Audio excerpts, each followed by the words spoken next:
যে বিন ইয়ামিন আমরা জেলে ছিল, মেয়েরা চোখ কান বন্ধ করে বলতে পারতো যে আমরা ওমাকে ভোট দেবো, আমরা কাউকে চিনি না।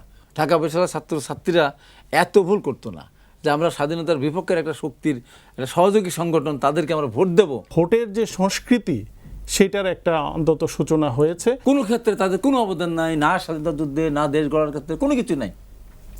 তারপরে ছাত্ররা ভোট দিতে ওদিকে। ছাত্র শিবির, বুদ্ধিভিত্তিক কাজ, আর্থিক সহায়তা, কোচিং সেন্টার, তারপরে একটা ছাত্রের সঙ্গে মিশে যাওয়া, তার সঙ্গে রিলেশন বিল্ডিং করা, সেটাকে কন্টিনিউ করা, এই যে কাজগুলো করেছে এটা ছাত্রদল করতে পারে নাই। যারা দীর্ঘ 15টা বছর মানে নানার বাড়িতে গেলে মায়ের সাথে ঘুমায়, বাবার বাড়িতে আসলে বাবার সাথে ঘুমায়। 15 বছরে অনেক খারাপ কিছু হয়েছে, দখল হয়েছে, কিন্তু এর মানে এই না যে আমরা সামনের দিনগুলোতে ভালো কিছু করব না। যত ত্যাগ আছে আমি স্বীকার করব, মায়ের খাবো, অত্যাচারিত হবো, তাও আমি অন্য সংগঠনের মধ্যে ঢুকে আমার নিজের নৈতিকতা আমি বাদ দিতে পারি না।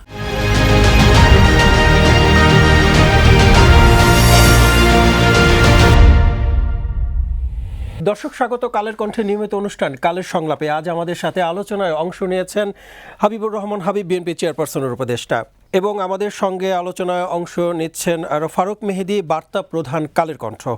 আপনাদের স্বাগত কালের কণ্ঠের স্টুডিওতে। দর্শক, আজ আমাদের আলোচনার বিষয়বস্তু নির্ধারণ হয়েছে ডাকসু নির্বাচন, জাতীয় নির্বাচনের অগ্নি পরীক্ষা।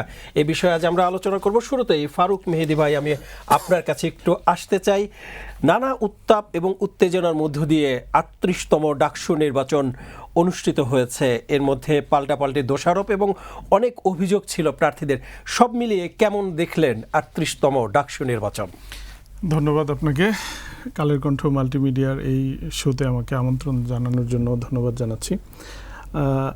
আমরা একটা উৎসব মুখর পরিবেশে একটা নির্বাচন দেখলাম। ছোটোখাটো দুই একটা ত্রুটি বিচ্যুতি বাদ দিলে একটি শান্তিপূর্ণ এবং সুন্দর একটি নির্বাচনী দেশবাসী প্রত্যক্ষ করেছে। এর বিস্তারিত বিশ্লেষণ এখন চলছে। হাবিব ভাই খুবই অভিজ্ঞ রাজনীতিবিদ, সাবেক ছাত্রনেতা, উনি ভালো বলতে পারবেন।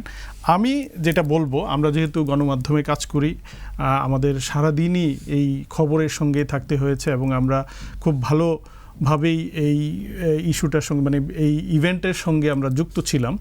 আমরা নিউজ রুমের প্রত্যেকটা কর্মী, মাল্টিমিডিয়ার, আমাদের অনলাইন, ডিজিটাল সবার, এবং সারা দেশের সকল গণমাধ্যমের একটা বড় দৃষ্টি ছিল, কারণ দীর্ঘদিন পরে একটি নির্বাচন। এবং আপনারা জানেন যে গত 15-16 বছরের যে নির্বাচন নিয়ে অনেক কথা আছে, প্রশ্নবিদ্ধ হয়েছে যে নির্বাচনগুলো সুষ্ঠু হয়নি, কারচুপি হয়েছে, রাতের ভোট হয়েছে, নানান কথা।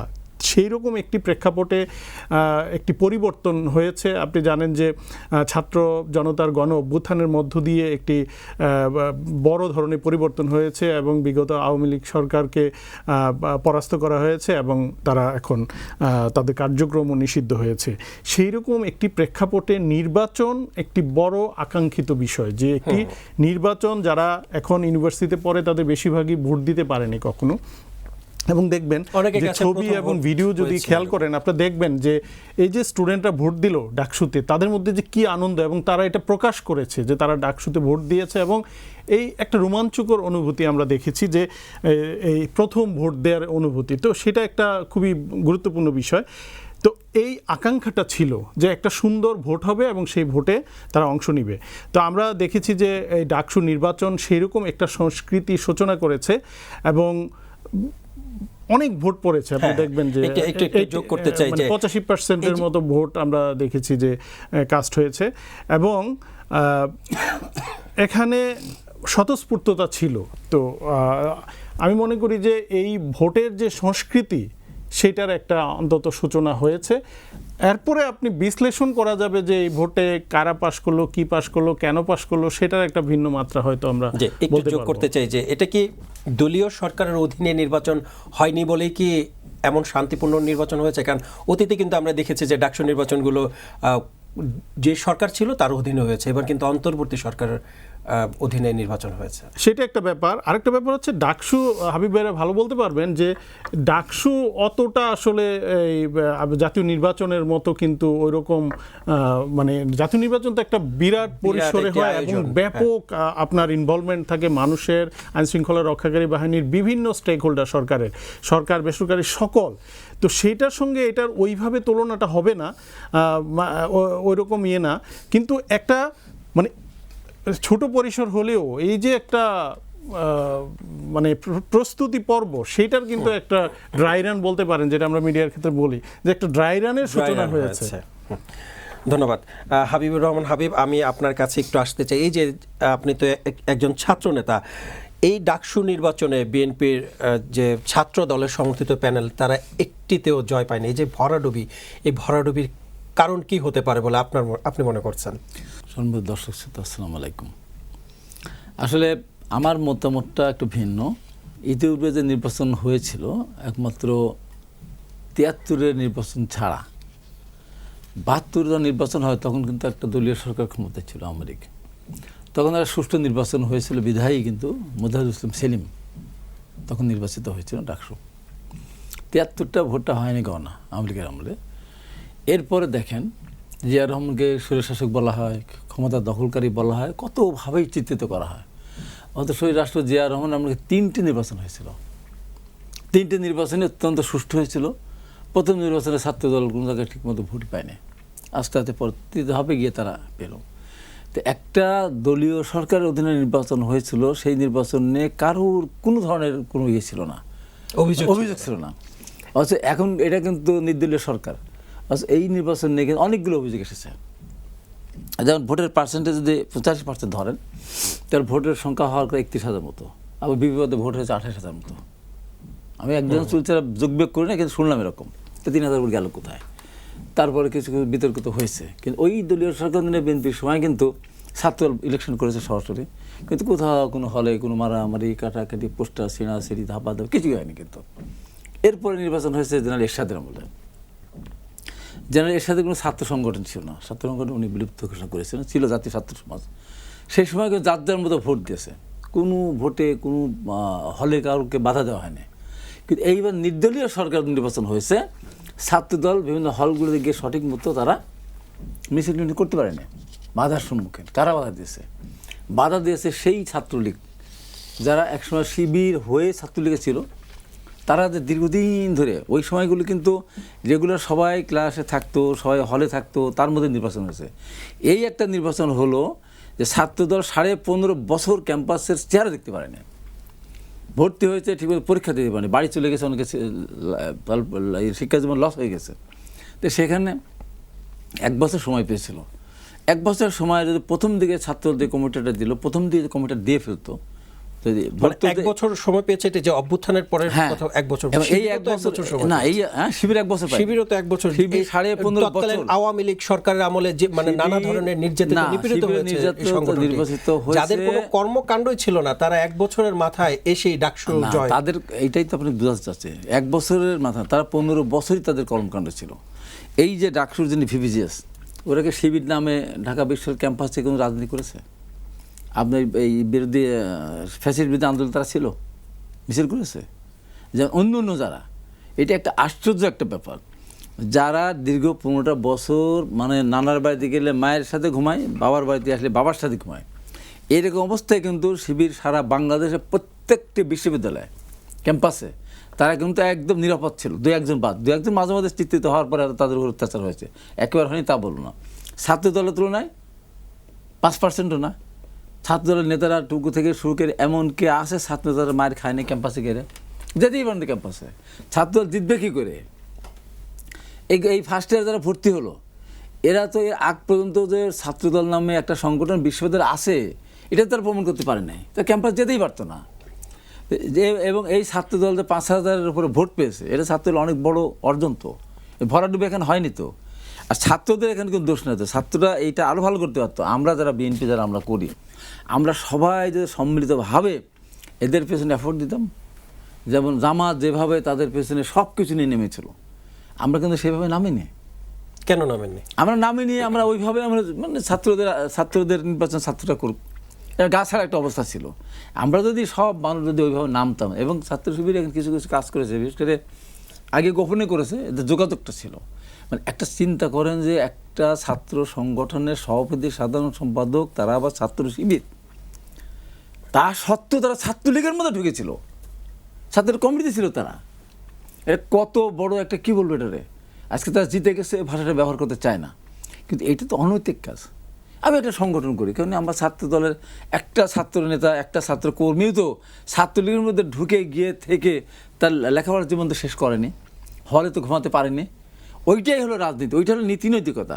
আমি যে সংগঠন করব সেই সংগঠনের জন্য যত ত্যাগ আছে আমি স্বীকার করবো, মায়ের খাবো, অত্যাচারিত হবো, তাও আমি অন্য সংগঠনের মধ্যে ঢুকে আমার নিজের নৈতিকতা আমি বাদ দিতে পারি না। কিন্তু যারা আজকে ভিভিজিএস হয়েছে, বুকে হাত দিয়ে বলুক যে তারা ছাত্র শিবির মিছিল করেছে, কোনোদিন প্রকাশ পেয়েছে, কোনোদিন করে নাই। আজকে আমার প্রশ্ন ঢাকা বিশ্ববিদ্যালয়ের ছাত্রছাত্রীদের কাছে, যে সর্বোচ্চ বিদ্যাপীঠ বলে আমরা দাবি করি, এই বিদ্যাপীঠের ছাত্রছাত্রীরা যারা আন্দোলন করলো, আজকে নির্বাচনটা কেন হলো? নির্বাচনটা তো আসলো বৈষম্য দিয়ে ছাত্র আন্দোলন শুরু হয়ে সমস্ত রাজনৈতিক দল, জনগণ, সব মানুষ নামে ফ্যাসিস্টকে বিদায় করেছে বলে তো। এই আন্দোলনের যারা সব মাঠের ছিল, তারা কই, তারা কোথায়? এই ছাত্ররা একবার ভাবলো না, যারা এই আন্দোলনে কাদের বলেন, আমিন বলেন, আমার আবিদ বলেন, একবার ভাবলো না? যারা কোনো আন্দোলনে থাকলো না, সংগ্রামে থাকলো না, ছাত্রদের সাথে মিশে থাকলো, তারা যে রাজনৈতিক দল বিলং করে, সেই দলেরও বাংলাদেশের রাজনীতিতে কোনো রকমের, বাংলাদেশের কোনো ক্ষেত্রে তাদের কোনো অবদান নাই, না স্বাধীনতা যুদ্ধে, না দেশ গড়ার ক্ষেত্রে, কোনো কিছু নাই। তারপরে ছাত্ররা ভোট দিতে ওইদিকে একবার ভাবলো না কোথায় আমরা যাচ্ছি? আর এই ঢাকা বিশ্ববিদ্যালয়ের মেয়েরা সেই কাজ করলো। হ্যাঁ, এখানে একটা জিনিস বলে, এরা সেই কাজটা করেছে, এরা সব কিছু দিয়ে এরা অর্গানাইজটা করেছে। আমি খুশি হতাম, আমি আমার যতগুলি বক্তব্য নির্বাচন আগে দিয়েছি টকশোতে, আমি বলেছি ছাত্র দলের প্যানেলে এরা যারা আছে, ভিপিজিএস থেকে এরা সবাই আন্দোলনের সময় ছিল, অত্যাচারিত হয়েছে, ক্যাম্পাসে গিয়ে আবৃত্তি মায়েরও খেয়েছে, এই এদের হাতেই। এ যারা ভিপিজিএস ছিল তারা ওই সমস্ত সময় ছিল, এদের হাতে খেয়েছে মায়ের, বা এরা ছিল, নিজেরা মারেনি হয়তো, সাথে ছিল। এবং শিবিরের গুপ্ত বাহিনী কিন্তু ছাত্রের মধ্যে ঢুকে কিন্তু বেশি করেছে। আজকে আমিও যেন বলতাম যে ছাত্র দলের প্যানেলে আপনারা ভোট দাও, তোমরা ভোট দাও, যদি তারপরেও আন্দোলনে যদি এগিয়ে থাকে, বেশি রিস্ক নিয়ে থাকে, ফ্যাসিস্ট বিরুদ্ধে আন্দোলন তার বড় ভূমিকা থাকে, তাকে ভোট দিলে আমার কোনো আপত্তি নেই। একথা একাধিকবার বলেছি। আমি পুরাপুরি অন্ধের মতো, আমার ছাত্র দলের পক্ষেই তো অন্ধের মতো ভোটটা কথা, তারপরেও আমি আহ্বান জানানোর পর বলেছি এর বাইরে যদি যারা আন্দোলন করে তাদের ভোট দিলে আমি খুশি হব। আজকে কী করলো? তাহলে আন্দোলন সংগ্রামের কোনো মূল্য নাই। জীবন বাজি রেখে যারা আন্দোলন করলো তাদের কোনো হিসাবই করলো না কেউ। এই রেজাল্টটা নিয়ে আমি যে খুব বেশি খুশি তাও না। জয়লাভ করেছে, এখন জয়লাভ যে কোনো কারণেই হোক জয়লাভ করেছে, কিন্তু এটা কিন্তু আসল চিত্র না। যদি শিবির নামে যদি নির্বাচনটা করতো, ছাত্রদল যেমন করেছে, 5,000 ভোট পেয়েছে, এর ভেতরে চিঠি পাতান কিছু নেই, সলিড ছাত্রদল। কিন্তু শিবির নামে তো 14,000 ভোট পড়েছে, 11,000 ভোট ওদের, ভিপিটা বেশি পেয়েছে। কেন বেশি পেয়েছে আমি জানি না। তো এই ভোটের ভিতরে কিন্তু বিভিন্ন দল আছে। আচ্ছা, কেন বেশি পেয়েছে এই প্রশ্নে আমি কেন বেশি না, এটা আমাকে প্রশ্ন, যার কোনো অবদান নেই এই আন্দোলনে, বিগত আন্দোলনে, তাকে ঢাকা বিশ্ববিদ্যালয়ের ছাত্রছাত্রীরা আমার সবচেয়ে সচেতন জায়গা যেখানে মনে করি, কীভাবে তারা ভোট দিলে, এটা আমার কাছে অবিশ্বাস্য লাগে। জি, ধন্যবাদ। ফারুক মেহেদী, আমি আপনার কাছে একটু আসতে চাই। বিগত 16 বছরে আওয়ামী লীগ শাসনামলে নানাভাবে নিপীড়িত, নির্যাতিত হয়েছে শিবির সংগঠনটি। তাদের কোনো কার্যক্রমই ছিল না বললেই চলে, কিন্তু 1 বছরের মাথায় তারা আসলো এবং ডাকসু জয় করলো। এত ভোট কোথায় পেল তারা?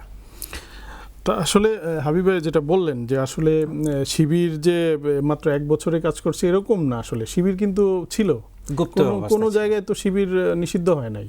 মানে তাদের যে ছাত্র সংগঠন ইউনিভার্সিটিগুলোতে তারা তো ঠিকমতোই কাজ করেছে। ছাত্র দলেরও যা অবস্থা শিবিরেরও তাই ছিল। এটা ঠিক যে ওই সময় ছাত্রলীগই বেপরোয়াভাবে হলগুলো বা আপনার ক্যাম্পাসগুলো দখলে ছিল, নানান অত্যাচার নির্যাতন হয়েছে, এই ব্যাপারে কোনো সন্দেহ নাই। কিন্তু আমি যেটা বলতে চাই সেটা হলো যে ভাই যেটা বললেন যে ছাত্রদল আসলে কাজ করার সুযোগ পায়নি 1 বছর, এটা কিন্তু সত্য। কারণ আপনি খেয়াল করবেন ঢাকা বিশ্ববিদ্যালয়ের হলগুলো কাদের দখলে ছিল? ছাত্রলীগ ছিল।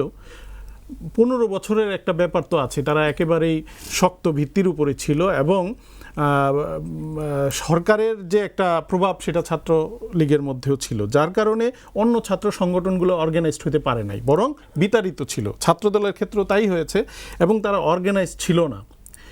এক বছরে তারা কোনোভাবেই হলে যেতে পারে, মানে এর আগে এই ছাত্রদের সঙ্গে তাদের এই যে দূরত্ব কমানো বা সম্পর্ক গড়ে তোলা সেটা কিন্তু সম্ভব হয় নাই। কিন্তু উল্টা দিকে আপনি দেখবেন ছাত্র শিবিরের কাজের ধরন কিন্তু অন্যরকম। তারা কিন্তু খুবই অর্গানাইজড, ওরা কিন্তু দলীয় ব্যানারের চেয়ে বরং তাদের মানে ওই যে বললো না ছাত্রলীগের ভেতরে, এটা তো কোনো অস্বীকার করার কিছু নাই, এটা প্রকাশ্যে যে ছাত্রলীগের ব্যানারেই কিন্তু তারা ছিলেন এবং তারা তাদের মতো করে কাজ করে গেছেন। কারণ তারা খুবই অর্গানাইজড এবং তারা যে আদর্শ এবং দৃষ্টিভঙ্গি নিয়ে কাজ করে এবং ধর্মীয় মূল্যবোধ প্রচারের ক্ষেত্রে তারা কিন্তু তাদের কাজগুলো করে গেছে। এটা হলে হলে বিভিন্ন ছাত্র আপনার ক্যাম্পাসেও এই কাজগুলো ওরা করে গেছে এবং তাদের নানান রকম কর্মকাণ্ড কিন্তু আছে। আপনি দেখবেন এই যে গত কয়েক বছরে ডিজিটালের যে মানে এক্সপানশন হয়েছে, বিশেষ করে মাল্টিমিডিয়ার, এই তারা কোচিং সেন্টার চালিয়েছে, অনলাইনে ক্যাম্পেইন করেছে, শিক্ষা মানে মানে ভার্চুয়াল যে ক্লাসরুম সেগুলোও কিন্তু তারা পরিচালনা করেছে এবং তার মধ্য দিয়ে কিন্তু এক ধরনের তাদের পপুলারিটি তৈরি হয়েছে এবং ছাত্রদের সঙ্গে যোগসূত্র তৈরি হয়েছে। এবং কোচিং সেন্টার হওয়ার কারণে তারা খুব ঘনিষ্ঠভাবে এই সম্ভাব্য যারা ভর্তি ইচ্ছুক শিক্ষার্থী ছিল তাদের সাথে সম্পর্কিত হয়েছে এবং যারা টিকেছে তাদের সাথে ধরেন আগে কোচিং করিয়েছে, এরপরে তারা ভর্তি করিয়েছে, এই প্রত্যেকটা স্টেপে কিন্তু তারা ইনভলভ ছিল। কোচিং সেন্টার বলেন, তারপরে অনলাইন বলেন, এই যে একটা সম্পর্ক, এই সম্পর্ক শুধু যে পড়িয়েছে তা না, এমনও হয়েছে যে যারা গরিব মেধাবী তাদেরকে আর্থিকভাবে সহায়তাও করেছে এবং তাদের বিপদে আপদে পাশে ছিল। এই যে কাজগুলো মাল্টি লেয়ারের কাজ, এই কাজগুলো কিন্তু শিবির আগে থেকেই করে এবং তারা এটা করেছে। এইটা কিন্তু আমরা ছাত্র দলের মধ্য থেকে আপনি দেখেছেন কিনা আমি জানি না, ভাই স্বীকার করবে কিনা, ছাত্র দলের কিন্তু এই জিনিসটা ছিল না। একটা তো হলো যে তারা পারে নাই, যেহেতু তারা বিচ্ছিন্ন ছিল, হলের বাইরে ছিল। আরেকটা হলো যে এই নেচারের মধ্যেও কম, ছাত্র শিবির যেভাবে একদম ঘরোয়া পরিবেশে চলে যায় সেই জিনিসটা কিন্তু এদের মধ্যে ছিল না ছাত্র দলের মধ্যে। এখন আমার যেটা বলার বিষয় সেটা হলো যে ছাত্র শিবির বুদ্ধিভিত্তিক কাজ, আর্থিক সহায়তা, কোচিং সেন্টার, তারপরে একটা ছাত্রের সঙ্গে মিশে যাওয়া, তার সঙ্গে রিলেশন বিল্ডিং করা, সেটাকে কন্টিনিউ করা, এই যে কাজগুলো করেছে এটা ছাত্রদল করতে পারে নাই। তো না থাকার ফলে একটা জনবিচ্ছিন্নতা তো ছিলই। আর ছাত্রলীগ হওয়ার কারণে ওরা শিবিরের অনেকে ছাত্রলীগের থাকার কারণে এই যে ছাত্রদের সঙ্গে সম্পর্ক, এটাও কিন্তু একটা বড় ব্যাপার। ক্যাম্পাসে ধরেন যে আপনার সাথে আমার সম্পর্কের একটা কিন্তু মূল্য আছে, সেটাও একটা কাজ করেছে। তারপরে দেখেন ছাত্রলীগ কি করেছিল, এই অভিযোগ তো আছে যে গণরুমগুলো দখল করেছিল তারা, মানে ছাত্রদের উপর নানান অত্যাচার নির্যাতনের অভিযোগ আছে। তো সাধারণ ছাত্রদের মধ্যে এই মনোবৃত্তিও হয়েছে, যেটা আমরা গণমাধ্যমে দেখেছি যে ছাত্রদলও নিশ্চয়ই এই কর্মকাণ্ডেও জড়াইতে পারে। তো তারা এই ভীতিটাও ছিল বলে আমরা শুনেছি। এখান থেকেও কিন্তু সাধারণ ছাত্ররা চেঞ্জের একটা মানে তাদের মন মানসিকতা থাকতে পারে, এটা একটা ব্যাপার। কিন্তু আমার যেটা বলার বিষয় সেটা হলো ছাত্রদল যদি এইভাবে, হাবিব ভাইও যেভাবে বললেন যে তারা পারে নাই ঠিকমতো এই অর্গানাইজড হইতে বা তারা কাজ করতে পারে না, তাহলে আমার বলার বিষয় যে ডাকসু নির্বাচনটা, সাধারণ যে সংসদ নির্বাচন, তার আগে কেন দেয়া হলো? এই প্রস্তুতিটা তো দরকার ছিল। মানে আপনারা যদি বোঝেন যে এই ঘাটতিগুলো ছিল, আমার মনে হয় যে ওই ঘাটতিগুলো পূরণ করা দরকার ছিল এরপরে। কারণ এটা একটা পারসেপশন, যদিও এই নির্বাচন দিয়ে জাতীয় নির্বাচনে কিছুই হবে না, কারণ এখানের রাজনীতি আর সাধারণ তৃণমূলে গ্রামে মানুষের মধ্যে, কারণ বিএনপি এত বড় একটা দল, এত অর্গানাইজড, তৃণমূলে তার যে কর্মী, তার যে বেসটা, এটা খুবই স্ট্রং। তো এইটা বিশ্ববিদ্যালয় হচ্ছে একটা বুদ্ধিভিত্তিক জায়গা এবং সীমিত ভোটার, এখানে এই ভোটার বেস দিয়ে আর সারা দেশের ভোটার বেস এক হওয়ার কথা না কোনোভাবেই।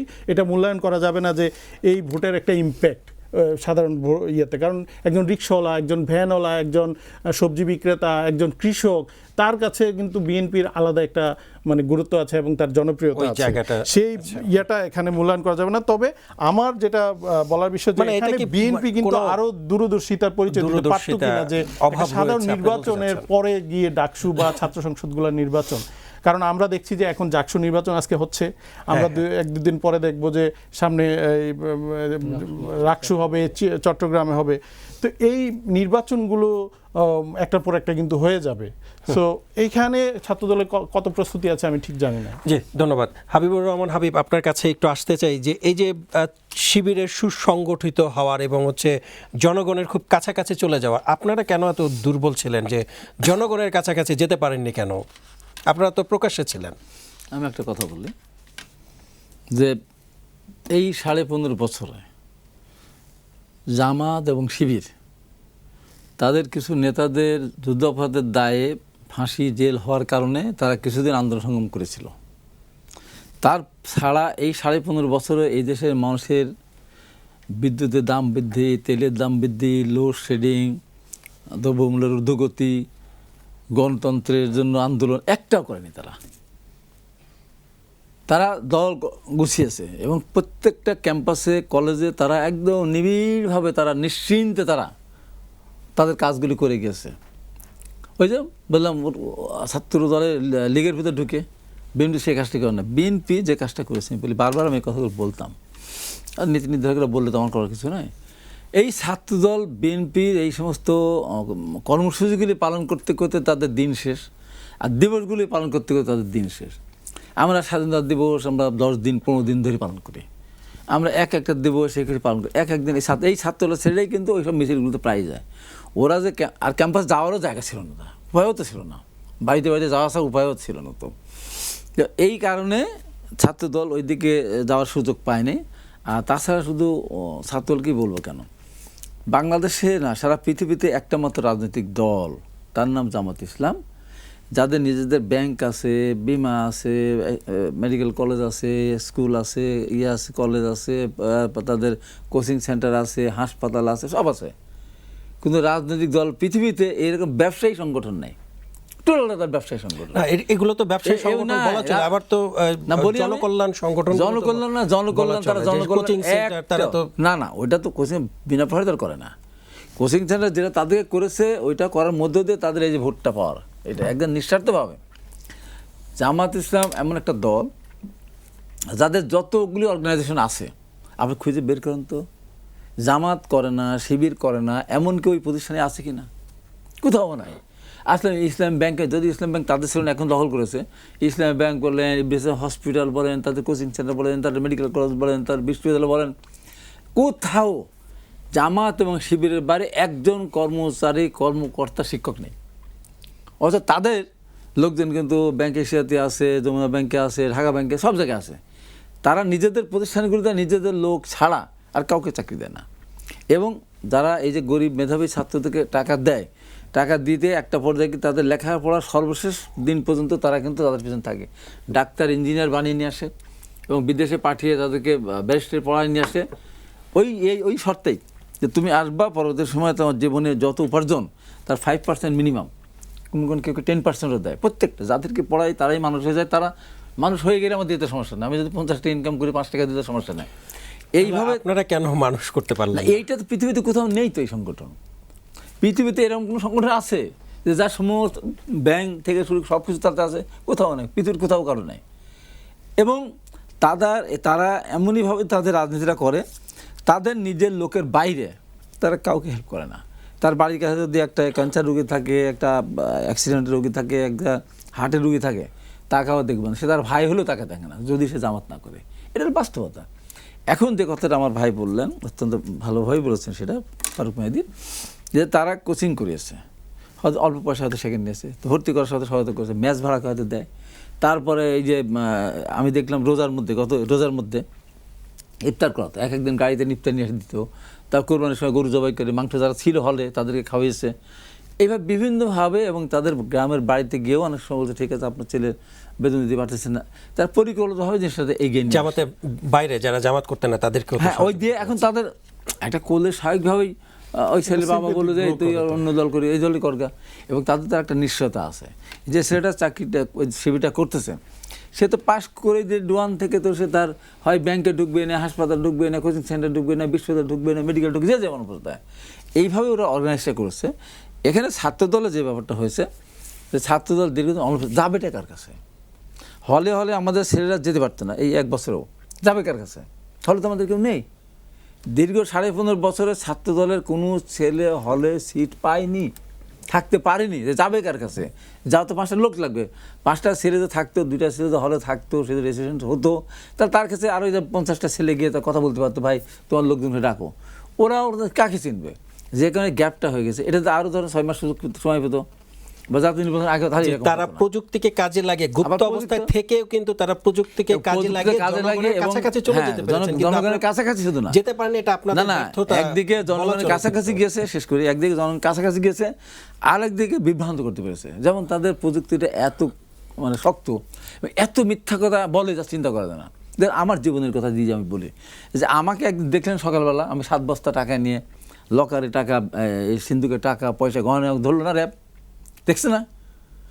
কোন জামাতের আইডি থেকে এরা ছাড়লো, লক্ষ লক্ষ জামাত শিবিরা এটাকে শেয়ার দিল, লাইক দিল, শেয়ার করে লাইক দিল। বলেন তো কত বড় একটা মিথ্যা, মহা মিথ্যা। আর আমি ওইদিকে ঘুম থেকে উঠে, আমার এলাকার প্রোগ্রাম ছিল, আমি ঘোড়ার গাড়ি নিয়ে ঘুরে বেড়াচ্ছি, মানে প্রোগ্রামে যাচ্ছি, আর সারা পৃথিবী দেখতেছি আমি টাকা নিয়ে ধরা পড়েছি। এই যে মহা মিথ্যা, এই দেখেন কত বড় অসত্য কথা। আমি আমার হাসান তাবির পাবনা 3 নির্বাচন করছে, আমি গিয়ে দিয়ে স্বতন্ত্র পদে ভোট চেয়ে বেড়াচ্ছি রাজা। আমি তখন একটা ঘরোয়া অনুষ্ঠানে আমার সম্বর্ধনা দিল, তো ওখানে আমি বললাম যে এত বছর পর একটা নির্বাচন হবে, ছাত্ররা হাত নাই, পা নাই, মাথা নাই, কান নাই, চোখ নাই, পুকুরে মাছ ধরে নিয়েছে, বাড়ি নাই, ঘর নাই, বাইরে থাকতে পারে না, এত বছর পর একটা নির্বাচন হচ্ছে, এই নির্বাচনে রাজা যেমন ভোট চাচ্ছে ধানের শেষে বলে আসলেন, তো তুমি ভোটই কিন্তু তোমাকে করতে হবে। তো এইবার যদি কোনো নেতা দলের প্রতীকের বাইরে ভোট দিতে বলে, তাহলে ওই নেতা কর্মীদের কাছ থেকে বাড়িতে সুস্থ হয়ে আসতে পারবেন কিনা আমার সন্দেহ। আমি যদি হয় তাও। এইটা তারা বললো কি মিথ্যা? হাবিব বলেছেন ধানের শীষে ভোট না দিয়ে সেন্টার থেকে কেউ সুস্থ হয়ে ফিরে যেতে পারবে না। হাবিব বলেছেন যে আমি বলেছিলাম যদি অত ধানের শীষে ভোট না দিয়ে নৌকাতনে যে দাঁড়িপাল্লা ভোট দিতে বলে, তাহলে পরে কর্মীরা কাছে নেতা সুস্থ আসতে পারে না। ওইটা তারা বানালো। আমি নাকি বলেছি দাঁড়িপাল্লা ভোট দিলে হাত পা ভেঙে দেওয়া হবে, আমি নাকি বলেছি দাঁড়িপাল্লা ভোট জিব্বা কেটে দেওয়া হবে। এই যে মিথ্যা জিনিসগুলি এমনভাবে প্রচার করতেছে, পরবর্তী সময় যখন চলে আসছে তখন তো ওরা তো লক্ষ লক্ষ প্রচার করতেছে। আমরা তো আমাদের প্রচার অত তো শক্তিশালী না। আচ্ছা, এইভাবে বলি ওরা এই ছাত্রদের বিরুদ্ধে, আমার বলে ছাত্রদের বিরুদ্ধে আপনি বলেন। হ্যাঁ, বিএনপি ক্ষমতায় গেলে বিএনপির বিরুদ্ধে চাঁদাবাজির কথা বলছেন, টেন্ডারবাজির কথা বলছেন, টেম্পু স্ট্যান্ডের কথা বলছেন। এই বিনিয়ামিনীরা কী করলো? ওই মেয়েটার নাম কি? ওই যে ভিভি ক্যান্ডিডেট ছিল উমামা, ওর কি অপরাধ? ওকে মেয়েরা ভোট দিলে তো অনেক ভোট পায়। তো ঢাকা বিশ্ববিদ্যালয়ের মেয়েরাকে, মেয়েদের প্রতি তার কোনো সেম্পেতে নাই, ভোটটা দিলটা কোথায়? সেটা তো ভোটার, না ভোটটা ওইটাই বলতেছি না, পছন্দটা কোন জায়গায়? ও তো একটা মেয়ে। ছেলেরা যে ভূমিকা রেখেছে, উমামা তো অনেক কঠিন ভূমিকা রেখেছে। মেয়েরা চোখ কান বন্ধ করে বলতে পারতো যে আমি উমামাকে ভোট দেবো, আমরা কাউকে চিনি না। ওই ক্ষেত্রে তো হতে পারতো। চিন্তাটা কোন জায়গায়? হ্যাঁ, একটা কাজ করেছে এরা, যখন দলের ছেলেরা আবার কাজটা সঠিক কাজটাই করেছে, তারা ওকে ভোট দিয়েছে ভিভি প্রার্থী রেখে, আর মেঘমাল্লারে দিয়েছে হলো জেস প্রার্থী। ওরা আবার একটা অমুসলিম হিসাবে তারা দিয়েছে। কিন্তু আমার কথা হলো যে ছাত্রী যারা, তাদের তো আমাকে ভোট দেওয়া হচ্ছিল। ও মাঠে কাজ করছে, দিনরাত পরিশ্রম করছে। আমার তো নারী নেতৃত্ব চায় না আসলে। তাহলে সে জানে না, সেই মেয়েরা তাকে ভোট দিতে কেন? এই মেয়েরা কেন তাহলে ভোট দিতে গেল? আমার একটা ছিল, আমি আগের দিনও বলেছিলাম যে এখানে ছাত্র দলের প্যানেল যেদিকে আমি চাই, এর বাইরে অন্য কেউ যদি আসবে, এদেরকে উদ্দেশ্যে বলেছিলাম যে এরা যদি ভোট পায় একটা যেতে, যে স্টেজ বা আরো কিছু হলে অনেকে বলছে যে ছাত্র দলের সমর্থিত প্যানেলের পরাজয়ের কারণ হচ্ছে যে ওই যে ক্ষমতায় আসার আগে যে ক্ষমতা পেয়ে যাওয়া, এবং বিভিন্ন সময় যে আমরা দেখেছি যে চাঁদাবাজি, মুশকিল তো। ঠিক আছে, ছাত্র দলের বিরুদ্ধে আপনি বলেন, কিন্তু না ছাত্র দলের বিরুদ্ধে আপনি বলেন, ওবামা কি করলো? ওবামা কি করলো? কাদের কি করলো? বিন ইয়ামিন কি করলো? যে বিন ইয়ামিন আমার জেলে ছিল, ভালো মেধাবী ছাত্র, গান টান লিখতে, ওখানে আমরা একটা দিয়ে করতাম। ও ভোট পাচ্ছে 163টা। যে ছেলে আমরণ অনশন করেছিল ডাকসু নির্বাচনের জন্য, একবার চিন্তা করলো না যে ছেলের কারণে নির্বাচনে ভোট দিতে যাচ্ছে, সেই ছেলেকে এত বড় অসম্মানিত করবো? মাত্র 163টা ভোট দিয়েছে। এই ছাত্র দলের ভিতরে হাজার দোষ আছে, আপনি ভোট দিলেন না, আমার কোনো আপত্তি নাই। কিন্তু যারা আন্দোলনে ছিল, যারা ভোটটা নিয়ে আসলো ফ্যাসিস্টকে পতন ঘটিয়ে, যে ছেলেটা অনশন করলো, তাকে কেন আপনারা অবহেলা করলেন? এই প্রশ্নের উত্তর কি কেউ দিতে পারবে, মিলাতে পারবে কেউ? আমার প্রশ্ন হলো ওই জায়গায়। আর জাতীয় নির্বাচনের ক্ষেত্রে বলে ধরেন এখানে 15,000 14,000 ভোট পেয়েছে, 7,000 5,000 ভোট পেয়েছে। জীবনের সব আয়োজন এখানে একসাথে। ওদের ভোট হলো প্যানেল ভোট 11,000, সার্টিফিকেটের আমাদের ছাত্রের ভোট 5,000। ছাত্রের সলিড নিজের ভোট, ওদেরকে নিজের ভোট না। এবং এই ভোটের কথা বলে আমি ধরুন আমার নির্বাচনী এলাকা আমার পাবনা, আমার নিজের একটা ইউনিয়ন আছে শাহপুর নাও, 40,000 ভোট আছে। আমি তখন আমার এক ইউনিয়ন থেকে তো ভোট পাবো 20,000। এইটা তো জাতীয় নির্বাচনে এইটার জন্য এইটা নেই যে সব কিছু হয়ে যাবে তা না। 72-তে ডাকসু দিয়েছিল মুজাহিদ ইসলাম সেলিমের নেতৃত্বে, কই জাতীয় সংসদে 73 একটা ভোট একটা সিটে পায়নি কমিউনিস্ট পার্টি, অথচ ন্যাপ পেয়েছিল কয়েকটা, তারা তো পায়নি। এখানে জিতে গেছে এই ভোট সব তাদের না। যে এর ভেতরে মেয়েরা আছে, আমি মেয়েদের কথাই বলবো, তারাও হয়তো পরে বুঝবে জিনিসটা, সেটা আমি এটা এখনও সময় আসে নাই। তাদের কর্মকাণ্ডে সব আজকে দেখলাম তো ভালো কাজ করছে অবশ্যই। তারা এই যে বুদ্ধিজীবীদের টাজারে ফুল দিয়ে গেছে এবং 21শে ফেব্রুয়ারি তারা কি করে দেখা যাক, সামনে 26শে মার্চে তারা শহীদের সাথে যায় কিনা, এইসব দেখার পরে তার পরবর্তী সময় চিন্তা হবে। জি, ধন্যবাদ। ফারুক মেহেদী, একটু আসতে চাই আপনার কাছে। এই যে কেন্দ্র দখল, জোর করে ভোট দেওয়ার সংস্কৃতি বিগত সময়ে যা ছিল, এখন ডাকসু নির্বাচনে কিন্তু এমন কোনো বড় ধরনের কোনো সহিংসতা অথবা কোনো ঘটনা কিন্তু ঘটেনি। তো সেক্ষেত্রে এই নির্বাচন থেকে জাতীয় নির্বাচনে শিক্ষা নেওয়ার প্রয়োজন আছে কিনা সরকারের? কারণ সরকারও কিন্তু এটা পর্যবেক্ষণ করেছে। আমি আসলে যেটা খারাপ সেটা নিয়ে তো আর কথা বলার কিছু নাই, কারণ 15 বছরে অনেক খারাপ কিছু হয়েছে, দখল হয়েছে, কিন্তু এর মানে এই না যে আমরা সামনের দিনগুলোতে ভালো কিছু করব না। তো আমি সেদিক থেকে ডাকসুর যে নির্বাচন সেটা মোটা দাগে পিসফুললি, অনেক অভিযোগ আছে, কথা আছে, বিতর্ক আছে, আমি সেটা দু একটা বলবো, কিন্তু মোটা দাগে কিন্তু একটা শান্তিপূর্ণ এবং গ্রহণযোগ্য নির্বাচন হয়েছে। কিন্তু যে বিষয়গুলো ঢাকা বিশ্ববিদ্যালয়ের যে প্রশাসন করতে পারতো সেটা হলো যে প্রশ্ন উঠেছে যে এই আমলেও কেন, এই সময়েও কেন ট্রান্সপারেন্ট ভোট বাক্স হলো না। সেখানে আপনার স্টিলের একটা, সেটা নিয়ে অনেক প্রশ্ন উঠেছে, কথা উঠেছে। আগে কিছু ভোট দিয়ে রাখছে কিনা, এটা সাধারণ বিভিন্ন জায়গা থেকে প্রশ্ন উঠেছে, অভিযোগ করেছে অনেকে। তো ছাত্রদলের আবিদ এটা প্রশ্ন তুলেছে, উমামা প্রশ্ন তুলেছে। ব্যালট কিন্তু পূর্ণ ছিল একটা, কয়েক জায়গায় এরকম দু একটা পাওয়াও গিয়েছে, ভোট দেওয়া ব্যালট পাওয়া গিয়েছে। তো এই প্রশ্নগুলো কিন্তু এসেছে, তো সন্দেহ কিন্তু কিছু না কিছু আছে। তারপরে আরেকটা ব্যাপার হলো এই যে প্রযুক্তির যুগ, আপনি পৃথিবী কোথায় চলে গিয়েছে, আপনি সেই রাত 4টা পর্যন্ত 3টা পর্যন্ত ভোট গণনা শেষ হয় না। এখানে এই দীর্ঘসূত্রিতাটা কেন হলো? এখানে আপনি প্রযুক্তির ব্যবহার করে অনলাইনে ভোটিং সিস্টেম করা যেত কিনা, টেকনোলজিক্যাল আরও অ্যাডভান্সমেন্টসকে ইউজ করা যেত কিনা। কারণ ঢাকা বিশ্ববিদ্যালয় যদি না পারে তাহলে কারা পারবে? তারা ঢাকা বিশ্ববিদ্যালয় বাংলাদেশের শীর্ষ বিশ্ববিদ্যালয়গুলোর একটি, সেই বিশ্ববিদ্যালয়ে তো এক্সাম্পল স্থাপন করার কথা যে আমরা একটা প্রযুক্তিগত দিক থেকে একটা সুন্দর ভোট উপহার দিয়েছি, যেটা হয়তো নির্বাচন কমিশনও গ্রহণ করতে পারত। কিন্তু আমরা দেখেছি যে এখানে মানে ত্যক্ত বিরক্ত হওয়ার মতো অবস্থা, যে আপনি কখন ভোট হবে, গণনা দীর্ঘসূত্রিতা, রাত শেষ হয়ে যাচ্ছে, ভোট গণনা শেষ হচ্ছে না। এই যে ব্যাপারগুলা, আমার মনে হয় যে এই জায়গাগুলো নিয়ে নানান প্রশ্ন হয়েছে। এই যে দুর্বলতাগুলো যদি আমরা সামনে নির্বাচনে কাটাতে চাই, এখনই চিন্তা ভাবনা করতে হতে পারে এবং নির্বাচন কমিশন আরও পজিটিভলি ভাবতে পারে যে সারা দেশে যে আমাদের যে জাতীয় নির্বাচন হবে সেটা আরও কিভাবে ভোটার ফ্রেন্ডলি করা যায় এবং ট্রান্সপারেন্ট করা যায়। যে প্রশ্ন আমরা সারা জীবন করে এসেছি যে এই ইভিএমে ভোটে দুর্নীতি হয়েছে, আপনার রাতে বাক্স ভরে ফেলা হয়েছে, এরকম নানান কথা, এই প্রশ্নগুলোর যেন কোনো উদ্রেক না হতে পারে, সেটা কিন্তু আমরা প্রযুক্তিকে শতভাগ কাজে লাগিয়ে, যে একজন ভোটার এখন ওই ইনোভেটিভ চিন্তা কেন আমরা করছি না যে আমি ভোটার কেন্দ্রেও যাইতে হবে না, আমার ভোট বাক্সে পড়বে, এইরকম আরো মানে খুবই অভিনব অনলাইন সিস্টেম করা যেতে পারতো। বিষয়টা বেস্ট প্র্যাকটিসগুলো কি, গ্লোবালি বেস্ট প্র্যাকটিসগুলো এখন উন্নত দেশগুলো কি করছে, আমরা সেটা স্টাডি করছি কিনা, বা আমরা আমাদের নির্বাচন কমিশন কোনো মানে টিম পাঠাচ্ছে কিনা। কারণ আপনি একটা ঘরে বন্ধ থাকলে তো হবে না, আপনি দেখতে হবে পরিবর্তনটা কি হচ্ছে গ্লোবালি, এবং আপনার হাতের কাছে যেহেতু প্রযুক্তি আছে, প্রযুক্তিকে কাজে লাগিয়ে যাতে কোনো প্রশ্নবিদ্ধ না হয়, আপনার ভোট আরেকজন দিতে পারবে না। আমরা তো এখন অনেক কিছু অনলাইনে করি, আপনি ধরেন ব্যাংকের লেনদেন থেকে শুরু করে সব কিছু, আমরা বিকাশে টাকা পাঠাই, আমাদের একটা ওটিপি আসতেছে, ওটিপি দিয়ে কিন্তু আমার টাকা তো আরেকজন নিতে পারছে না।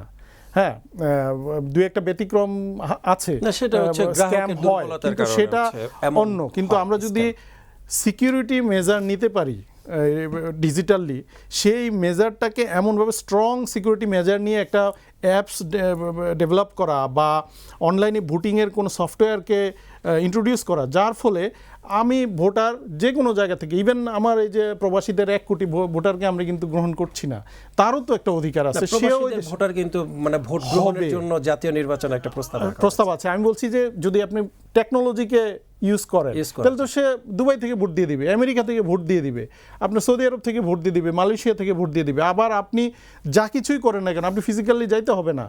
এই যে সরকারের এত আয়োজন, এত টাকা খরচ, এত ব্যবহার, স্টেক হোল্ডারদের ব্যবহার, বাক্স দখল করে নিয়ে যাচ্ছে, এত কিছু তো হবে না যদি আপনি প্রযুক্তিকে ব্যবহার করেন। ধন্যবাদ। আমার মনে হয় এই জায়গাটা চিন্তা করার সুযোগ আছে। ধন্যবাদ হাবিবুর রহমান হাবিব। এই যে একটা অভিযোগ কিন্তু এসেছিল যে ব্যালট আগে থেকে পূর্ণ করে ছিল এবং সেটি কিন্তু গণমাধ্যম, সংবাদ মাধ্যমে এসেছে। তো ব্যালট আগে থেকে পূর্ণ কারা করেছে এবং কেন করলো, এমন মানে ঘটনা কেন? আমি একটা কথা খুব পরিষ্কার করে বলতে চাই যে আমি জানি না, এখনো না জানি, আমি কোনো কথা বলি না যেহেতু, তারপরে আমি অনুরোধ করব বিশ্ববিদ্যালয় কর্তৃপক্ষকে তাদের স্বচ্ছতা দেখানোর জন্য যে ভিপি প্রার্থী যতগুলি ভোট, সবগুলো ভিপি প্রার্থী যতগুলো ভোট পেয়েছে অতগুলি ভোটই কিন্তু জেএস প্রার্থী, এজেএস প্রার্থীদের পাওয়ার কথা। এইটা যদি গড়মিল হয়ে থাকে তাহলে এই সন্দেহটা পরিষ্কার হয়ে যাবে, যা সন্দেহটা বাস্তব হতে হবে তো নাকি। ঢাকা বিশ্ববিদ্যালয়ের ছাত্রছাত্রী এমন কি আছে, ওই ইউনিয়ন কাউন্সিলের ভোটের মধ্যে 3টা ভোট তারি 1টা ভোট দেবো নিজের প্রার্থীকে জেতানোর জন্য, আর 2টাকে দেবো না, কে ভোট দিবে না ভিপিকে, কাউকে না কাউকে দিবে। তো সব ভিপি প্রার্থীদের ভোট, সব জেএস প্রার্থীদের ভোট, সব এজেএস প্রার্থীদের ভোট সমান হতে হতো, সবগুলি সমান হবে না। 300 হলো 300, 300 হলো 300। আবার ভিপি প্রার্থী ভোট পেলো 320টা, জেএস প্রার্থী ভোট পেলো 260টা, এটা হবে না। এরকম। তারপরে কিছু কিছু জায়গায় আমরা দেখেছি যে ছাত্রদল বা অন্যদের সাথে যে ব্যবহারটা করা হয়েছে, একটা বিশেষ প্যানেলকে সহায়তা বেশি করেছে এবং বিশ্ববিদ্যালয় কর্তৃপক্ষ। এবং যদি এখানে 50টা, 100টা, 200টা ভোটও যদি দিক হয়ে থাকে, আমার মনে হয় তার জন্য ভিসি সব বিশ্ববিদ্যালয় কর্তৃপক্ষকে প্রচণ্ড জবাবদিহিতার আওতায় নিয়ে আসতে হবে। কেন হবে একটা ভোটই বা কেন হবে, একটা ভোটই বা কারচুপি কেন যদি হয়? অভিযোগও কিন্তু ছিল, এই অভিযোগ যদি হয় বিশ্ববিদ্যালয় প্রশাসনকে, জামায়াতি প্রশাসনও কিন্তু না, জামায়াতি প্রশাসন এটা ঠিক। এবং এইটা আমি বলবো যে উনি তো সব নিশ্চয়তা দিতে পারেন না। বিশ্ববিদ্যালয়ে যখন আমাদের ছেলেরা হলে হলে গিয়ে মিছিল করতে চেয়েছে, ওই যে বললাম যাবে টাকার কাছে, সে সুযোগও পায়নি। সেখানে তারা নানানভাবে সেখান থেকে ছাত্রলীগ দ্বারা যেমন তারা নির্যাতিত হয়েছে, এখানেও 1 বছরে তারা সেইভাবে তারা দাঁড়াতে পারে না। দাঁড়াতে হলে তো একটা জায়গা লাগবে, তো একটা জায়গায় বসতে হবে না, এইটা তো ছিল না। এখন চিন্তা করেন যে কথাটা বলা হচ্ছে যে কারচুপি ভোট ডাকাতে, আমি তো প্রথমেই বলেছি একমাত্র আওয়ামী লীগের 73 ছাড়া যতগুলি নির্বাচন আছে, বিএনপির 3 নম্বর এবং আপনার হলো গত কি এরশাদের 2, এই 5টা ভোট কারোর কোনো অভিযোগ নেই। কিন্তু এখানে যারা ক্ষমতাসীন তারা কিন্তু যেতে নাই, হল দখল তারা করেনি। কিন্তু আওয়ামী লীগের আমলে 2টা নির্বাচন হয়েছে, 73-এ ভোট ডাকাতি হয়েছে এবং গতবারের ভোটটা হলো নূর যেবার ভিপি হলো, সেবার এখানে কলঙ্কিত হয়েছে। এবং কলঙ্কিত না হয় সেই কারণে কিন্তু আমি ইলেকশনের যেহেতু রাতের বেলা ভোট করে নিয়েছিল, বলেছিলাম যে ভোটের ব্যালট পেপারটা সকালে পাঠানো হোক। এই ব্যালট পেপার রাত্রে কেন পাঠাবে, কেন রাত্রে ব্যালট পেপার পাঠালো? আমি আরেকবার বলেছিলাম এই ব্যালট পেপার রাত্রে পাঠাবে, ডাকসু কলঙ্কিত হবে 73 মতো। কলঙ্কিত হয়েছে 2018 নির্বাচন, আপনার কলঙ্কিত হয়েছে না গত নির্বাচন। এই নির্বাচন কেন রাত্রে ব্যালট পেপার পাঠাবে কেন? এখানে তো কার সাথে আমার তো সন্দেহ হবে। এখানে রেজিস্টার বিল্ডিং থেকে শুরু করে এটা আধা কিলোমিটার যদি আমি ধরি, এর ভিতরে সুদুল্লাহ হল ধরি, তাই রেজিস্টার বিল্ডিং থেকে 10 মিনিটের বেশি কোথাও সময় লাগার কথা না। তাহলে ব্যালট পেপারটা সকালে পাঠালো না কেন? স্বচ্ছ ব্যালট বাক্স পাঠালো না কেন? ব্যালট পেপার সকালে পাঠালে কোনো সমস্যা ছিল? তাহলে আজকে এই প্রশ্নগুলি আসে না, আসে যে ব্যালটে সিল মারা ছিল, কোনো টিক চিহ্ন দেওয়া ছিল বা ক্রস চিহ্ন দেওয়া ছিল। এই জন্য প্রশাসন আমি মনে করি যে এই যে আমরা 2008 সালের নির্বাচনটাকে যখন আমাদের অনেকে বলল 10% ভোট আগে থেকে সিল মারা ছিল নৌকা মার্কা, আমরা অনেকেই আমাদের উড়িয়ে দিয়েছিলাম। আমিও প্রথম বিশ্বাস করছি আমি যে আমাদের 5.5 লক্ষ প্রায় এখানে প্রিজাইডিং অফিসার, পোলিং অফিসার রেখে কেউ যায় না, আওয়ামী লীগের লোকেরও যায় না, প্রিজাইডিং অফিসারও যায় না। এখানে আর্মিদের একটা সুকৌশলে 10% ভোট তারা আগের থেকে প্রত্যেকটা কেন্দ্রে ভোট রেখে, যে কারণে আজও পর্যন্ত 86% ভোট কিন্তু বাংলাদেশে কোনোদিনও হয়নি, কোনো দিনও হয়নি। সেখানে 86% কাস্ট হলো। এবার ভোট আপনি দেখেন, এসে দেখেন এর আগে তো আর ভোট হয়েছে, 87% ভোট কিন্তু ডাকসুতে কাস্ট হয়নি। তো এইটা যদি দিনের বেলায় সকালবেলা ব্যালট পেপার পাঠাতো তাহলে এই কারচুপির অভিযোগ নিয়ে আসার সুযোগ থাকতো না। রাতের বেলায় পাঠানোর কারণেই এখানে কারচুপির অভিযোগ একদিন দেখা যাবে ঘুরতে ঘুরতে ঘুরতে ঘুরতে প্রমাণিত হয়েছে। 100 হোক আর 500 হোক বা 1000 ভোট, আর ভিপিজিএসের ভোট যদি সমান সমান না বানাতে পারেন, এই জন্য প্রশ্ন উঠবে। এই প্রশ্ন ওঠার কারণে এই ডাকসুর এই ফলাফল অবশ্যই বিতর্কিত হবে। আচ্ছা, এই এত প্রযুক্তির মধ্য দিয়ে এই যে ভোট কাস্ট হলো, বলা হয়েছে যে মেশিনে গণনা করা হবে, এত সময় লাগার কারণ কি? মাত্র 40,000 ভোট গুনতে যে আপনার রাত পেরিয়ে সকাল চলে আসার কারণটা কি হতে এখন পারে? ঢাকা বিশ্ববিদ্যালয় সবচেয়ে প্রযুক্তিদের উন্নত একটা বিশ্ববিদ্যালয় বলবো, তাই না? ঢাকার মধ্যে এখানে এত লাগবে কেন? তাহলে বাংলাদেশে 16 কোটি 12 কোটি ভোটার আছে, 12 কোটি ভোটার যখন গ্রাম, তার কয়দিন লাগবে? এমন একটি প্রশ্ন 7 দিন লাগার কথা। এখানে বললাম না, সব কিছুর মধ্য দিয়ে ভোটটা যেভাবে হয়েছে, কিন্তু এই ভোটটা যে অস্বচ্ছ হয়েছে, কিছু কিছু ক্ষেত্রে অস্বচ্ছ হয়েছে, আমি 100% বলবো না, কিছু তো হয়েছে। আমার কথা হলো যে আপনার 100 গ্রাম আপনার দুধ আছে, এক ফুটা চোনা যদি আপনি ফেলেন, যদি কেউ জানে যে 1 ফুটা চোনা ফেলা খাবে না, টাকা দিলেও খাবে না, দুধ আপনার 50 টাকা গ্লাস কিনে খাবে, 1 ফুটা চোনা পড়লে পরে আপনার 500 টাকা দিলেও সে খাবে না। তা আমার কথা হলো ঢাকা বিশ্ববিদ্যালয় নির্বাচনটা কেন আজকে বিতর্কিত হলো, এবং এই কর্তৃপক্ষ ওই মেয়েটার সাথে একটা কনভারসেশন দেখছেন আপনারা কীভাবে বলতেছে, তো এই কারচুপি তো হয়েছে কিছু, এবং বিশ্ববিদ্যালয় কর্তৃপক্ষ আগের থেকে 100 ছিল। আমার কথা হলো ছাত্রদলকে ভোট দিলেন না, ভালো কথা। তো যারা আন্দোলন সংগ্রাম করে যারা ভোটটা নিয়ে আসলো তাদেরকে কেন ভোট দিলেন না? আর যারা জিতলো তারা কোন আমলে কখন কোথায় ছাত্রদের পাশে দাঁড়িয়েছে? হ্যাঁ, তারা দাঁড়িয়েছে, তারা হয়তো ইসলামের ঈদে তারা ইফতার করিয়েছে, তারা হয়তো কোচিং করিয়েছে, সব কিছুর মূলে কিন্তু স্বার্থের বাইরে কিন্তু না। তো সেই জন্য বলি ঢাকা বিশ্ববিদ্যালয় সচেতন ছাত্র সমাজ যে বলে কি ডাকসু কি বলে সেকেন্ড পার্লামেন্ট, মনেই করি না কিসের সেকেন্ড পার্লামেন্ট, কবে ডাকসু তার রোল প্লে করলো? একমাত্র 70 ডাকসু আসম আব্দুল কুদ্দুস মাখন, সেই সময় আসাদুল্লাহ প্রেসিডেন্ট নুর আলম সিদ্দিকী, সাধারণ সিরাজ, সেই সময় একটা ভূমিকা, তারা ওই রোলটা প্লে করতে পারেনি। তাছাড়া কখন করলো? 72 সেলিম ভাই করতে পারেনি, 73 তো হলো না। তারপর এরশাদের সময় 3 বার হয়েছে, ডাকসু তো ওই রোল প্লে করতে পারে না, ডাকসু আমাদের নেতৃত্ব সফল হয়নি। তারপর এরশাদের আমলে হলো, সেখানে সেই রোল প্লে করতে পারে না। নূর হলো, নূর তো মার খেতে খেতে জীবন গেল। তো কখনো ডাকসু সেকেন্ড পার্লামেন্ট বলেন তো? কখনো না। তো অতএব ডাকসুর মধ্যে দিয়ে তো অনেক নেতা বের হয়েছে, এখন নেতা হয়েছে রাজনীতিবিদ, কিন্তু দীর্ঘদিন আন্দোলন, দীর্ঘদিন ডাকসু না হওয়ার কারণে নেতৃত্ব গড়ে ওঠে নাই, ছাত্র রাজনীতি ঠিক মতো না থাকার কারণে সেভাবে নেতৃত্ব গড়ে ওঠে নাই, এটা ঠিক। কিন্তু ডাকসু যদি ধরেন এই যে আপনার 90 সালের পর থেকে প্রায় 35-70টা নির্বাচন যদি হতো, তাহলে 35-70টা হয়তো 70টা ভিভিজেস বের হতো। যে আমি আপনার কাছে যেতে পারতো। হাবিব ভাই, আর আমি আপনার কাছে আরও একবার আসবো।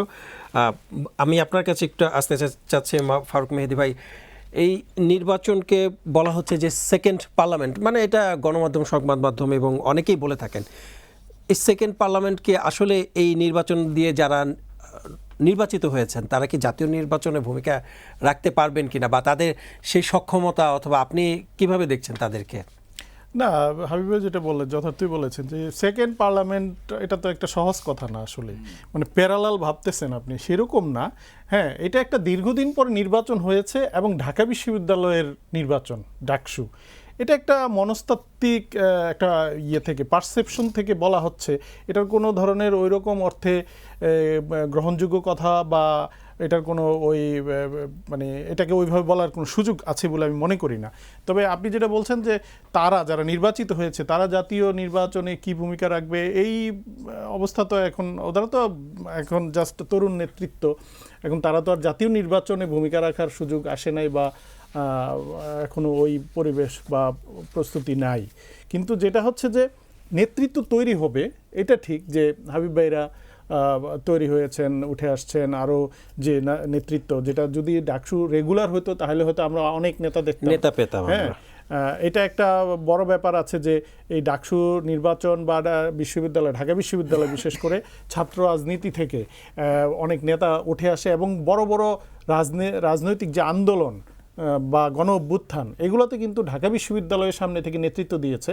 এরপরে সারা দেশের ছাত্ররা যুক্ত হয়েছে, বিভিন্ন জায়গা থেকে ছাত্র আন্দোলনের বিভিন্ন বিশ্ববিদ্যালয় ভূমিকা রেখেছে, কিন্তু শুরুটা হয় ঢাকা বিশ্ববিদ্যালয় থেকে এবং নেতৃত্ব থাকে এখানে। এটা স্বাভাবিক যে ঢাকা বিশ্ববিদ্যালয় একটা শীর্ষস্থানীয় বিশ্ববিদ্যালয় এবং এটা ঢাকায় অবস্থিত, রাজধানীতে যে কোনো রাজনৈতিক কর্মকাণ্ড ঢাকায় এটার বুদবুদটা শুরু হয়, এরপরে এটা ছড়ায় যায়।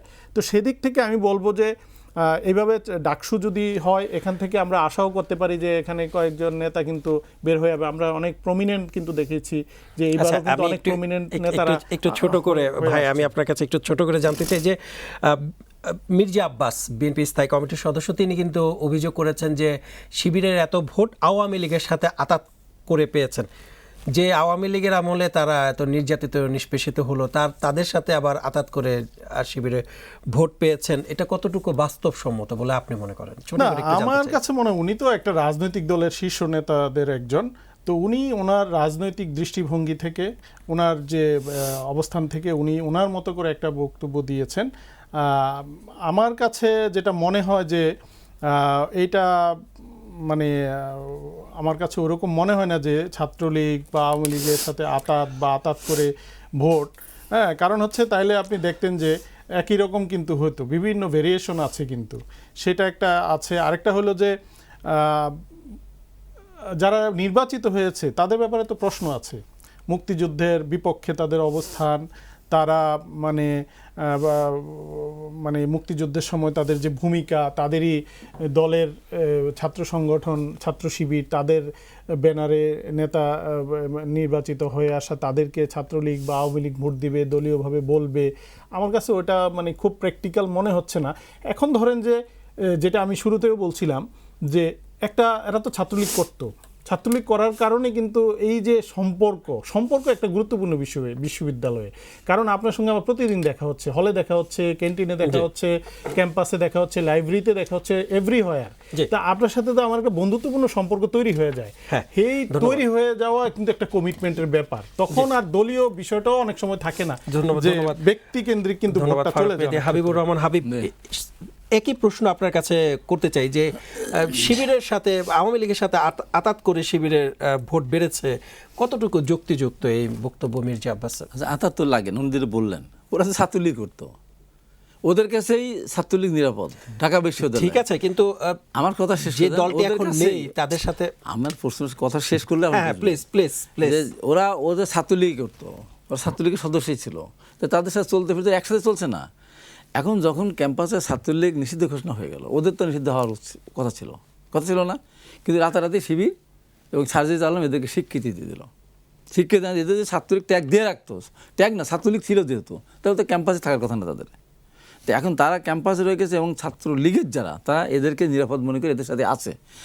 এখন দ্বিতীয় প্রশ্ন হলো যে ছাত্রলীগের ভোট গেল কোথায়, ওদের ভোটটা গেল কোথায়? এবং ছাত্রলীগ, আমি তো সভাপতি ছিলাম, আমার কাছে এইটা লাগছে, আশ্চর্য লাগছে যে ছাত্রলীগ তো এই কাজটা করতে পারতো, যে ছাত্রলীগ হিসাবে চেনে না, যাতে স্বতন্ত্র প্রার্থী অপশন ছিল। স্বতন্ত্র প্রার্থী ডাকসুতে 28টা পোস্ট এবং হলে স্বতন্ত্র প্রার্থীরা তাদের মধ্যে দাঁড়াতে পারতো, দাঁড়িয়ে তারা ছাত্রলীগে যারা একেবারে ছাত্রলীগ নাই তো ক্যাম্পাসে, তা তো না, ছিল তো, তারা তো একটা এই স্বতন্ত্র প্রার্থীর পক্ষে তারা যেতে পারতো। তাহলে এতে যায়নি, এরা তো আন্দোলন যারা ছিল তাদেরকে ভোট দেয়নি, তাহলে এরা কোথায় গেল? ভোট গেল কোথায়? ওরাকে নাই, ওরাকে ভোটার না। আপনার 40,000 ভোটার যদি ঢাকা বিশ্ববিদ্যালয়, প্রায় 40,000 ভোটার, তাহলে 10,000 কি আসে না যারা, তারা সবই কি ছাত্রলীগ না? এই ভোট যারা, তারা তো ভোট দিয়েছে, তারা ভোটটা কোথায় দিয়েছে? নিশ্চয়ই ছাত্র দেয়নি।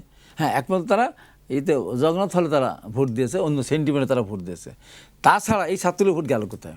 মির্জা আব্বাস ভাই তো ওইটাই বোঝাতে চেয়েছেন, উনি ব্যাখ্যাটা ওইভাবে দেন না, আমার ব্যাখ্যা তো পরিষ্কার। ছাত্রলীগের ভোট গেল কোথায়? ছাত্রলীগের একটা ভোট ছিল, তারা তো আলাদা ইলেকশন করেনি, অন্য কাউকে তারা সমর্থন করেনি, তারা সমর্থন করলো কোথায়? তাদের ভোট গেল কোথায়? তো তার ভোটে তো এই জায়গায় গেছে, সেই জন্যই আব্বাস ওই কথাটা বলেছেন। এখন আমার কথা হলো যে এইটা হলো যে শিবির এই যে যারা জিতলো, আমার প্রশ্নটা ওই জায়গায় আমার ঢাকা বিষয়ের ছাত্রছাত্রীদের কাছে, যে যাদের কোনো অবদান নেই, এবং ফারুক মেহেদী যেটা বললেন, যাদের দল স্বাধীনতা যুদ্ধকে অস্বীকার করে, তারা বলে আমরা 71 মুক্তিযুদ্ধে অংশগ্রহণ করিনি, আমরা এক পাকিস্তান রাখতে চেয়েছিলাম। তখন রাজাকার, আলবদর, আরসাম, শান্তিকর্ম সব সৃষ্টি তারাই করেছে। এখনও তারা জাতীয় স্মৃতিসৌধে যায় না, এখনও তারা মুক্তিযুদ্ধকে তারা বলে এটা গণ্ডগোলের বছর। এখনও যারা বলে যে যারা মুসলমান হয়ে অস্ত্র ধারণ করে মুক্তিযুদ্ধ করেছিল, আল্লাহ পাক যেন তাদের মাফ করে দেয়, সেই সংগঠনের প্রতিনিধি হলো যারা দুদিন আগে ছাত্রলীগ ছিল, 5 তারিখে ছাত্র শিবির হিসেবে আবির্ভূত হলো, তাদের পক্ষে ঢাকা বিশ্ববিদ্যালয়ের ছাত্রছাত্রীরা কীভাবে ভোট দিল আমি জানি না, আর মেয়েরা ওমাকে না দিয়ে যে অন্য জায়গায় ভোট দিল কীভাবে সেটাও আমার বুঝি হয় না। যে আরেকটু জানতে চাই, জাতীয় নির্বাচনে কি যদি জামাত জেতে তাহলে কি আপনারা একই কথা বলবেন যে ছাত্রলীগের ভোট না, জামাতের জামাতের সাথে আওয়ামী লীগের ভোট? আওয়ামী লীগের আঘাত হতে পারে, জামাতের সাথে সবারই আঘাত হতে পারে, সবার সাথে করেছে হতে। আওয়ামী লীগ গাড়ি উঠছে না, 86 আওয়ামী লীগ নির্বাচনে গেছে, তারাও গেছে। তারপরে আবার একসাথে বিএনপির সমর্থন কিছুটা নিয়ে 91 সালে 18 সিট পেল, 2টা সংসদে আসন নিল মহিলা নিয়ে, তারপরে তারা আবার 94 গিয়ে আওয়ামী লীগের সাথে আন্দোলন করলো, সেখানে গিয়ে আলাদা নির্বাচন করলো, 2টা না 3টা সিট পেলো, 3টা সিট পেলো। এক সময় এখন আবার এনসিপির গাড়ি উঠছে, যখন যার গাড়ি, এরশাদের গাড়ি একসময় উঠছে।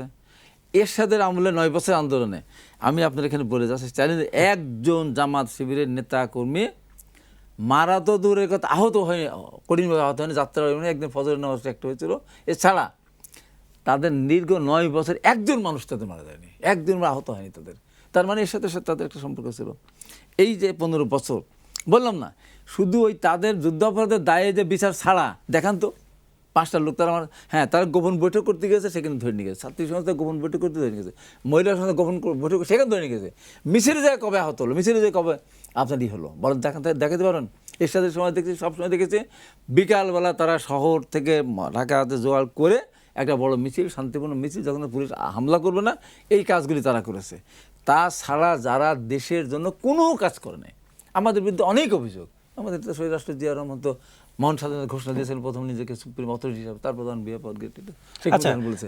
এই যে বাংলার উন্নয়নের ধারাগুলো আপনি দেখেন, এই যে বৈদেশিক কর্মসংস্থার মধ্যে মানে বিদেশে থাকে, এই শহীদ রাষ্ট্র জিয়া রহমান শুরু হয়েছে। গার্মেন্টস শিল্প বলেন, ইরিগেশন বলেন, ম্যাডাম খালেদা জিয়া বলেন, মুক্তিযোদ্ধা মন্ত্রণালয় বলেন, আপনার একটু যোগ করতে চাই, এরশাদের আমলে জামাতের, আপনি যেটা বলছেন এরশাদের আমলে জামাতের একটা কর্মীও নিহত হওয়ার দূরের কথা আহত হয়নি, তাহলে এই জামাত আবার জাতীয় পার্টিকে নিষিদ্ধ করতে যাচ্ছে কেন? হ্যাঁ, জামাত আবার জাতীয় পার্টিকে নিষিদ্ধ করতে যাচ্ছে কেন? মানে আমার তো কথা হলো কি, নির্বাচনে জাতীয় পার্টি বিরোধী দল হয়ে যাবে এমন কোন শঙ্কা করছে না? আওয়ামী লীগ তো আপনার ধরেন হলো নিষিদ্ধ হলো, নিষিদ্ধ এখন হয়নি, মানে তার কাজকর্ম নিষিদ্ধ, এই তো। যে অপরাধে কত 1500 মানুষকে হত্যা করেছে, 20-30 হাজার মানুষকে আহত করে, তাই তো। তো জামাতের কথা মতো, জামাতের আমিরের কথা মতো লক্ষ লক্ষ মানুষের শহীদের দায় তাদের উপরে, বাড়ি ঘর জ্বালানো, নারী সব দায় তাদের উপরে। তো আওয়ামী লীগ যদি নির্বাচন করতে না পারে, আওয়ামী লীগ যদি নিষিদ্ধ করার প্রশ্ন আসে, তাহলে তারা কেন নির্বাচন করতে পারবে?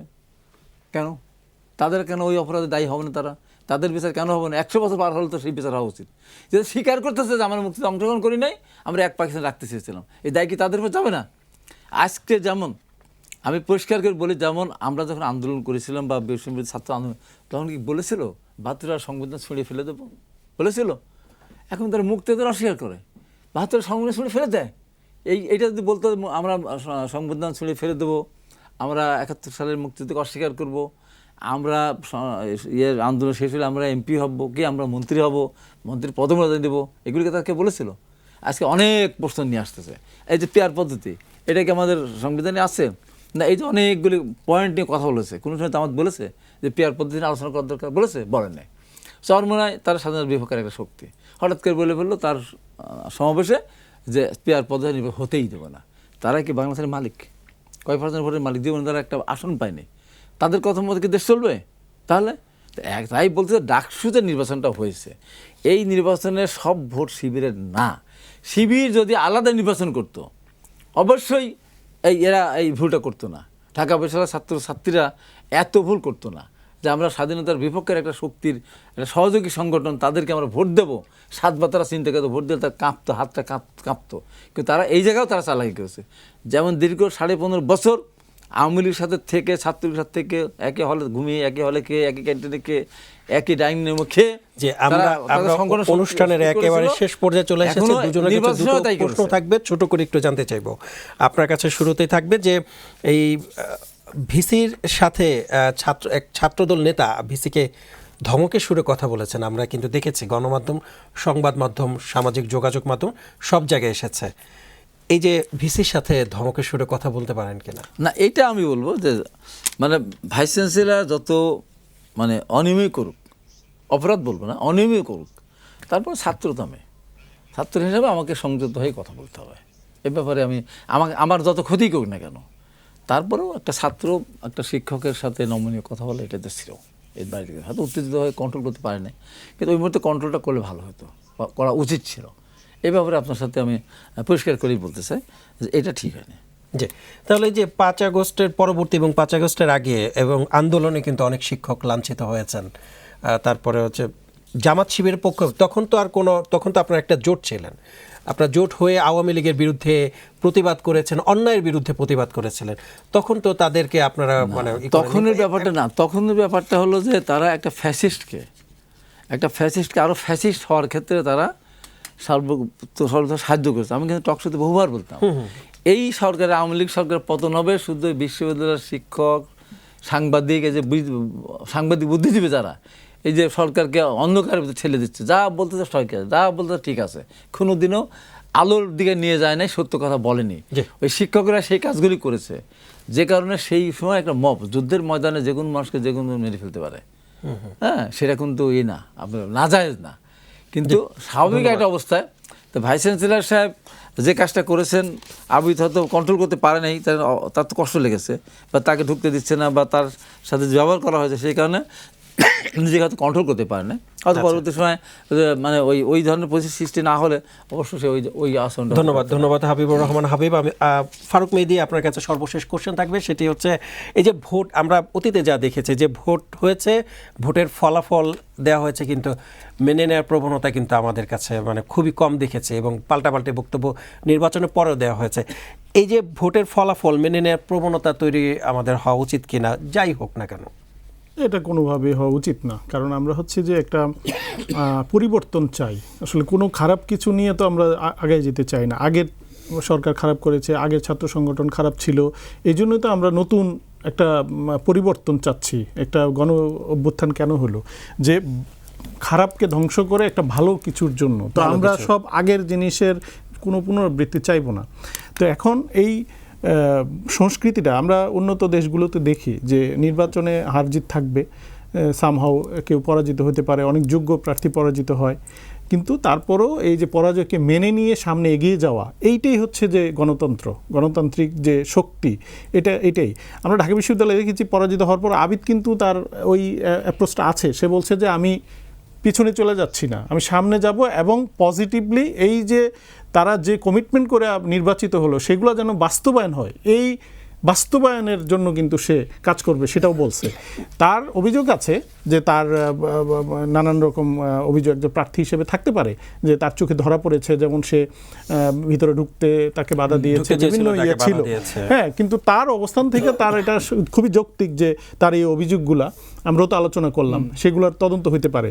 কিন্তু সে একই সঙ্গে আবার এটাও বলছে যে সে তার যারা নির্বাচিত হয়েছে তাদের কাজগুলা তারা যে কমিট করেছে ঠিকমতো বাস্তবায়ন হচ্ছে কিনা, স্টুডেন্টরা তার অধিকার পাচ্ছে কিনা, সেগুলো কিন্তু দেখবে। এটাও একটা বড় চ্যালেঞ্জ যারা নির্বাচিত হয়েছেন, এটা ঢাকা বিশ্ববিদ্যালয় এবং ছাত্ররা কিন্তু দেখবে। এটা টেকসই করার ব্যাপার আছে, কিন্তু এর যে সাস্টেনেবিলিটি, যে আমরা এই কমিটমেন্ট করে আজকে নির্বাচিত হলাম, যে এই যে পরিচয় গোপন করে আমরা ছাত্র একটা আলাদা নাম দিয়ে, যে একটা প্যানেলের নাম দিয়ে যে বললাম, শিবির কিন্তু নাম দেয় নাই।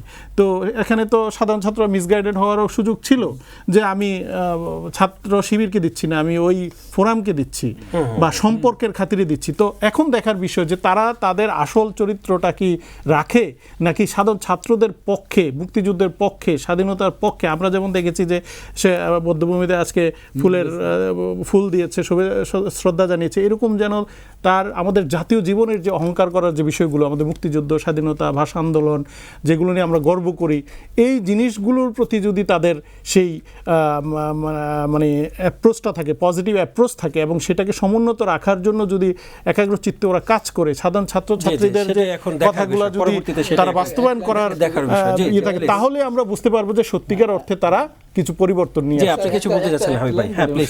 সেটা হলো যে তারা যদি এই যে কথা উনি বললেন, এই যে সবার স্মৃতির সাথে যায়, 21শে ফেব্রুয়ারি যদি ডাকসুর নেতৃত্বে এটা হয় বা একটা ভূমিকা তাদের থাকে, সবগুলো করে, তাহলে বোঝা যাবে যে না, তারা ওই জায়গায় আছে। সাধারণ ছাত্ররা যেভাবে আছে, কিন্তু সাধারণ ছাত্র জানতো যদি যে স্মৃতির সাথে যাবে না, 21শে ফেব্রুয়ারি ফুল দিতে যাবে না, তাহলে তো ওই চিন্তা থাকলে পারে ভোট দিতে কিনা সন্দেহ, ওইটা করুক। আর সর্বশেষ যে কথা আমি বলতে চাই সেটা হলো যে রেজাল্ট ধরেন যেটা হয়েছে, রেজাল্ট তো আমরা রেজাল্ট মেনে নিয়েছি, কিন্তু অনিয়ম যেটা হয়েছে সেটার বিরুদ্ধে আমার কথা বলতে হবে না। যেমন আবেদকে ঢুকতে দেয়নি, আরেকজন ঢুকতে দিয়েছে, তো অন্যায়, এটা মহান। একজন ঢুকি বাড়তে ওখানে ভিতরে বসে থাকবে, আরেকজন বাইরে থাকবে, দরজা করার না, এটা তো হতে পারে না। তো এগুলো আমরা বলবো না। হ্যাঁ, রেজাল্ট হয়েছে, জিতেছে, ছেলেমেয়েরা ভোট দিয়েছে, যেটা যেভাবে হোক তারা বুঝে হোক না বুঝে হোক বা বুঝেই দিয়েছে, সচেতনভাবে দিলে আমার কোনো আপত্তি নেই, ভোট দিয়েছে তারা। কিন্তু আমার আপত্তিটা ওই জায়গায়, যে আপত্তি মানে কি আমার কথা ওই জায়গায় থাকতে পারে, যারা আন্দোলন ভূমিকা রাখলো তারা একেবারে অসম্মানিত হলো, একেবারে ভোট পেল না, এটা খুব কষ্টদায়ক। জি, ধন্যবাদ হাবিবুর রহমান হাবিব এবং ফারুক মেহেদী, আপনাদের দুজনকেই ধন্যবাদ মূল্যবান সময় আমাদেরকে দেওয়ার জন্য। দর্শক, আপনারা দেখছিলেন আমাদের নিয়মিত অনুষ্ঠান কালের সংলাপ। আজ আমরা আলোচনা করছিলাম ডাকসু এবং এই ডাকসু নির্বাচন আগামী জাতীয় নির্বাচনের জন্য অগ্নি পরীক্ষা হবে কিনা সে বিষয় নিয়ে। আজ আমরা আমাদের এই কালের সংলাপ এ পর্যন্তই। আমরা নতুন কালের সংলাপ নিয়ে আপনাদের সামনে আবারও হাজির হব। ভালো থাকুক দেশ, ভালো থাকুক দেশের মানুষ, এই প্রত্যাশায় আল্লাহ হাফেজ।